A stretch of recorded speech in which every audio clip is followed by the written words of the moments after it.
Supreme Court Justice Sotomayor has told the entire world that she doesn't trust her stab wound to protect her from fellow benchmate Gorsuch, who's also been stab wounded. We all know that actions speak louder than words, so what do her actions tell the world?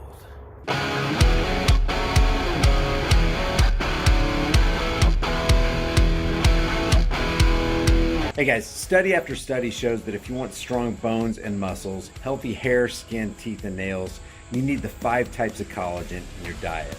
I get mine from BioTrust. I've got a link in the description with a massive discount, and it'll tell you all about it. All right, I don't know if you guys saw this, but Justice Sotomayor refuses to work from the bench because one of her fellow justices, who has bowed down at the altar Jabbo, not who hasn't, who has bowed down at the altar Jabbo, just won't wear a mask at the bench. That means Sotomayor, that means for Sotomayor that she is going to operate from home and do her Supreme Court justice tyranny duties remotely. Gorsuch declines to wear ritualistic shame muzzle as benchmate Sotomayor works from her office. So in other words, she doesn't trust, because both Gorsuch and Sotomayor have bowed down at the altar Jabbo. Sotomayor has so little faith in her jab that she's not willing to expose herself to another jabbed justice. That's how little, and they're going to make decisions on who should and shouldn't take this jab when they're not even confident themselves that these jabs are going to benefit them. Supreme Court Justice Sotomayor has been listening to arguments remotely from her chambers because she doesn't feel comfortable sitting on the bench near colleagues who are not ritualistic shame muzzled, including Justice Neil Gorsuch, according to a source familiar with the situation. In addition, Sotomayor has been participating in the justices' only conference sessions remotely, a spokeswoman says. Those sessions where only the 9 were allowed, no staff, no hangers-on, is where the justices debate and essentially determine the legal direction of the country. So how she's going to determine the legal direction of the country, including her and her other fellow justices who just made the decision that all healthcare workers in the United States must bow down at the altar of Jabbo. She doesn't trust the shot that she took to give her basically the passport to life. It's amazing how these people live. Amazing. Since January, amid the surge of moronic of the you-know-what, all of the justices have worn ritualistic shame muzzles on the bench except for Gorsuch. In the ornate courtroom, he sits next to Sotomayor. Sotomayor, who suffered from diabetes as an underlying condition and would be at health risk if infected with you-know-what, participated in oral arguments on Tuesday remotely from her chambers and plans to do so on Wednesday. NPR first reported the reason for Sotomayor's decision to participate from her chambers. At the beginning of the term, Sotomayor wore a mask on the bench at many cases. Another source familiar with the situation said that after the moronic surged, Sotomayor expressed her concerns to Chief John Roberts. The source says she did not directly ask Gorsuch to wear a ritualistic shame muzzle. She has participated remotely during the arguments this month. It's just, why get it? Guys, if you're concerned and you don't even believe the thing that you got when you bow down at the altar Jabbo is going to protect you from somebody else who also bowed down at the altar Jabbo, what good is that thing? This is utter lunacy. What's the reason for getting it? What's the reason for sitting behind a bench and forcing others to get it? If it doesn't work. Now, on the other hand, if it does work, you wouldn't mind sitting on the bench. But they're saying by their actions, well, we just don't believe that it's going to work. We don't believe that it's effective. We believe that it's safe, but we don't believe it's effective. Even though all they've been saying is, hey, it's safe and effective. Don't worry, you can trust us. You can trust Pfizer. You can trust all these big pharma companies. COVID-19 Delta outbreak. Parents take MedSafe and the government to court to stop the VAXX rollout for 5 to 11 years old. And this is in New Zealand.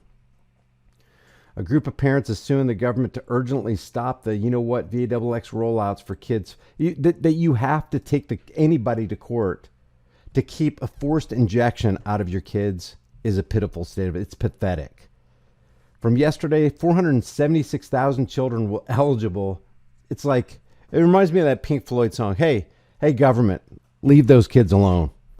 They don't want to, though. They don't want to leave the kids alone. They want to make sure that they bow down at the altar jabbo, just like they want the parents to bow down.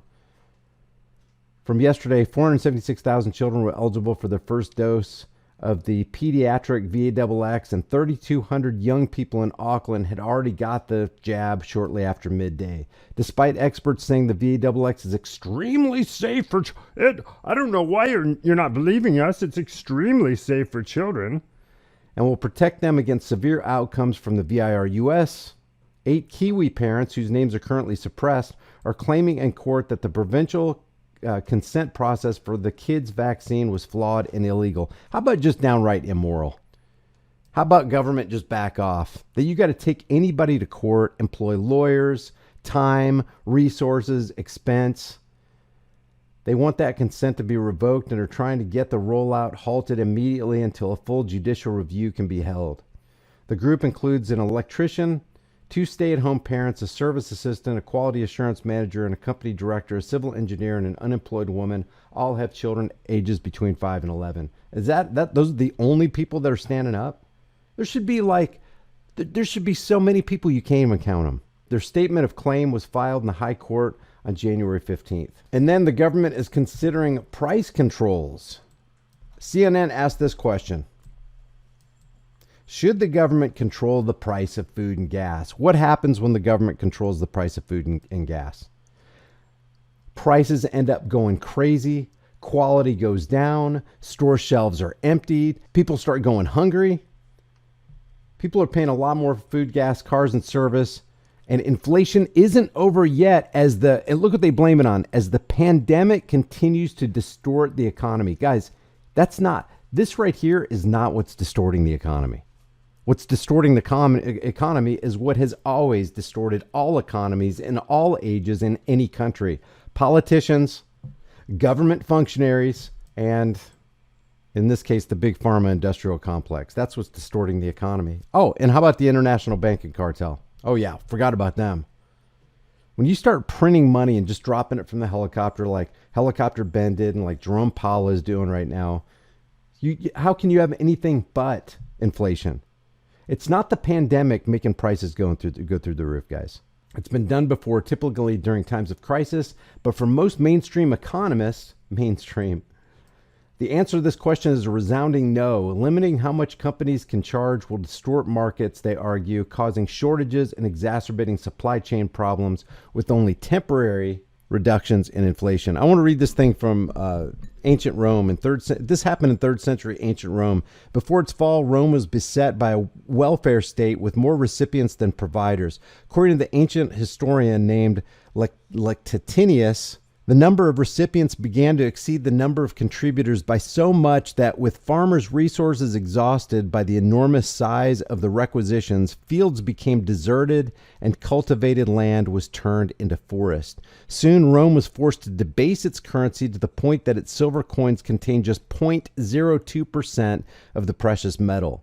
As a result, prices soared, threatening the economy of the entire empire. The Emperor Diocletian attempted to stop the fiscal hemorrhaging with a system of price controls on 900 commodities and 130 grains of labor and freight rates, imposing a death penalty on violators. The result was widespread shortages. Quote, and so much blood was shed over small and cheap items, this philosopher wrote. Many had met with their death. Sheer necessity led to the repeal of the law. When you have price controls, when you have price fixing by the government, you only make matters worse. Hey, government, we've got a problem. Well, the solution to the problem is going to be the government because the problem was created by the government. Problem, reaction, solution. The Hegelian dialectic. All over again. Everywhere you look, you see the fingerprints of the Hegelian dialectic.